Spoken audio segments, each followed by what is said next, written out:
bad clues, worthless clues, and then a child's head is found. That was in the evening on that Monday. They take the police there in a different county, take the remains to the medical examiner's office, and the next morning the medical examiner makes a positive identification that is Adam Walsh. I will return to that part in a little bit, but that's the overview, and then in the desperation and in the emotion of that moment, I mean, what worse can happen to parents? Not only that the child goes missing, but then it's such, the violence of that kind of homicide is just, it's unspeakable. And it's, there wasn't anyone, who wouldn't be feeling for those parents. So they, the Walshes, both of them, became advocates for changing the system to help find children who go missing, and all sorts of legislation, both statewide and federal-wide, was changed from the lobbying effort that John and Reve had done. And then a few years later, John has become such a public figure and is on TV all the time. He was asked to be the show host for a new Fox show called America's Most Wanted. And then he did that for any number of years afterwards, and is still on television doing a show that's by a different name and is kind of the same show. Yeah, absolutely. And, when I was watching the YouTube series, I don't think it really clicked with a lot of people who, the Walshes were. So I'm glad you kind of went over that fact. And, something that we talked about before the show even started is that, he hasn't come out lately to talk about it or to talk too much about, your findings in this whole thing. So just a FYI for everybody, and anything you want to talk about that, you can definitely do that. But you talked about the medical examiner's report. I don't know if you want to continue right there, sure, or if you want to talk, if you want to start somewhere else. But that's one of the things that definitely intrigued me about, your investigation. There was, this case was never brought to trial. No one was ever tried for the murder of Adam Walsh. This is now 34 years later.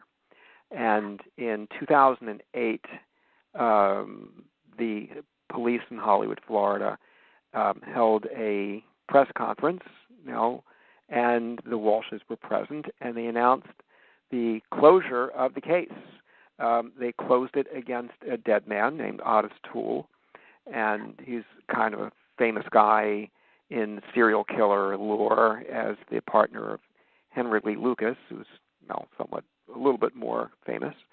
And I was at that press conference because I had been involved in reporting the story up to then, and the police chief, who had just taken over a year earlier, was asked whether there was any new evidence in the then 25 years after Toole had been investigated and had given a statement, admitting to the murder in 1983. Was there any new evidence since then? And the answer was no, there wasn't. In 1983, Toole had, this is right around the time when the first Adam Walsh television movie airs on NBC. And Toole is in jail in Jacksonville, Florida, and he's in the process of admitting to, and stay in your seat on this, literally 500 murders. There may have been more. It may have been 1,000. I may be. No one really kept a great count. There's just a couple of estimates. And police from any number of jurisdictions were lining up at the jailhouse door to speak to Toole. And then in Texas, where Henry Lee Lucas was in custody, he was doing the same thing. So it took a little while for police to finally get that they were being had. one of those murders that that Toole admitted to was Adam Walsh's. He said that he was here in southern Florida at the time, and he had lured the child into his car with candy or the promise of candy, and then on his way, in the car, where the child is yelling and stuff, that he killed him. And then chopped off his head and stuff.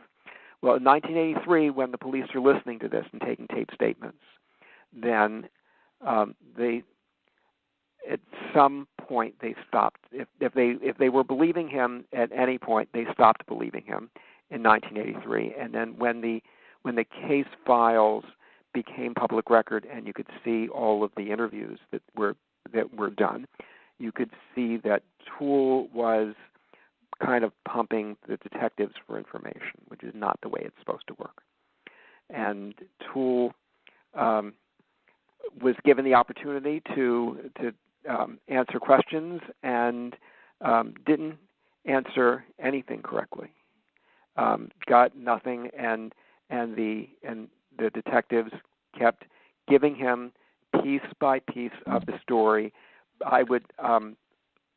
My look at it was that, well, maybe he, if he killed 500 people, maybe he just didn't remember this one. So if you give him a little bit of case information and a little bit more, then he'll come up and he can vindicate himself by saying something that was absolutely not given to him, and only the killer would have known, and it wasn't out in the press, and he couldn't have known it any other way except being the killer of Adam Walsh. Well, he never came forward with any information remotely like that. So they dropped him as a suspect by 1984, and this is after months and months of really intense investigation to check anything at all, the wild things that he said. And that after he was shown pictures of the child, the first time he saw the child, he says, no, it's not the child. Then when they showed it to him again, he sort of got the idea, oh, well, maybe that's the child. Maybe I should say that, that's the child, that's him.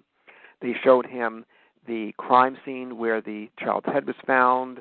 They showed him the mile marker on the Florida Turnpike where near it, and then so when they took him on a trip from the mall to the 100 and something miles north, so he kind of was warming up to like, oh yeah, now I remember this. So it was all very ridiculous. And in '84 they put out statements to the press that we don't know. We're it's not that we're saying that he didn't do it, but we're not considering him as an important suspect anymore. And then in 2008, on that same information with nothing new, Toole had died in 1996 in jail, in prison, and there's nothing. No, the chief holds a press conference and say, "It's Otis Toole. We're closing the case." And that was it.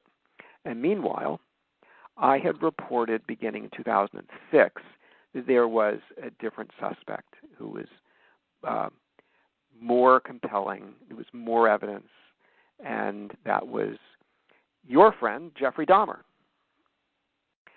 So the first thing to know about Dahmer is that he was here at the time. When Adam Walsh disappeared, Jeffrey Dahmer was here in southern Florida. He was in Dade County, about, by the police estimate, 15 minutes by vehicle from the shopping mall in Hollywood where Adam was last seen. So that's number one. Dahmer admitted as such when he was captured in 91, which is 10 years after the 81 abduction of Adam Walsh.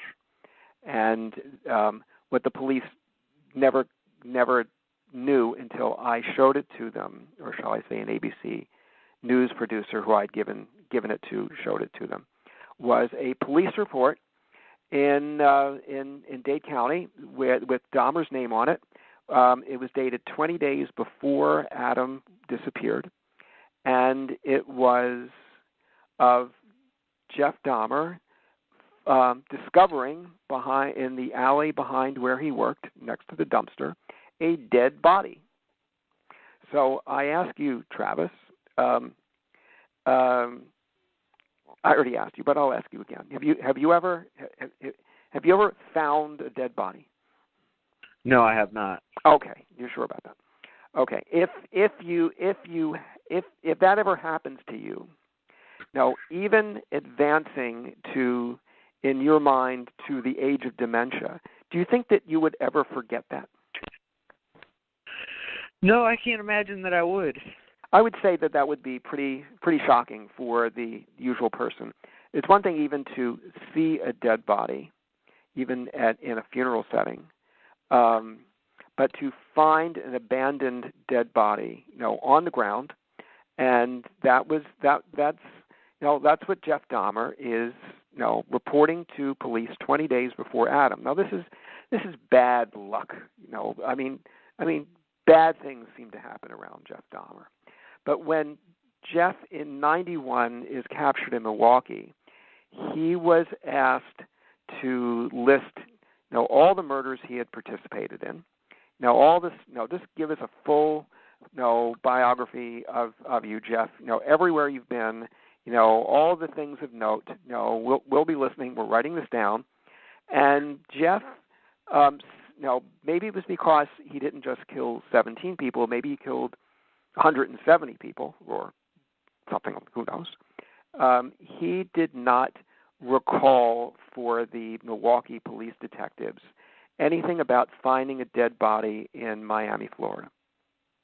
Would you consider that an oversight? No, or maybe Jeff was trying not to say anything about that? I would consider it the same thing I would with anybody else in his position. I consider it him being full of shit, to be honest with you. Well, thank you. Okay. So my next question is, and this is sort of a symbolic hypothetical, do leopards change their spots? No, and, that is one of the things that people would argue about to the dying day, but I'm telling you, these guys are what they are.